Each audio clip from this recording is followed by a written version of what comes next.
జీవితంలో నిన్ను పడేయాలని చూసే ప్రతి ఒక్కళ్ళకి ఒకే ఒక్క సమాధానం చెప్పు. అసలు పడేయడానికి వాళ్ళెవరు? అమ్మ కడుపులోండి బయట పడ్డ తర్వాత నువ్వు నడక నేర్చుకునేటప్పుడు ఎన్ని సార్లు పడ్డావో నీకే తెలియదు.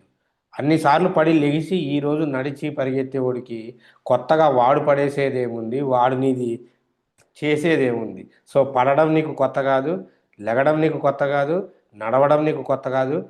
జస్ట్ నువ్వు పడిపోయావు అనుకొని వాడికి అవకాశం ఇస్తున్నావు తప్ప నిన్ను పడేసే మగోడు ఇంకా పుట్టలేదు, పుట్టడు కూడా. గుర్తుపెట్టుకో, నీకు నువ్వు ఓడిపోతే తప్ప ఎవ్వరు కూడా నిన్ను ఓడించలేరు. రైట్? ఈ ఈ ప్రపంచంలో పడకుండా సో బిజినెస్ కానీ సామ్రాజ్యాలను స్థాపించిన వాడు ఎవ్వడూ లేడు. ప్రతి ఒక్కడు కూడా ఫెయిల్యూర్ మెట్టెక్కించినోడే. గుర్తుపెట్టుకో, నిన్ను కొత్తగా వాళ్ళు పడేసి ఏదీ లేదు. గుర్తుపెట్టుకో, నువ్వు మాత్రం ఎప్పటికీ ఓడిపోవు, గెలుస్తావు, నిలబడతావు, నుంచో.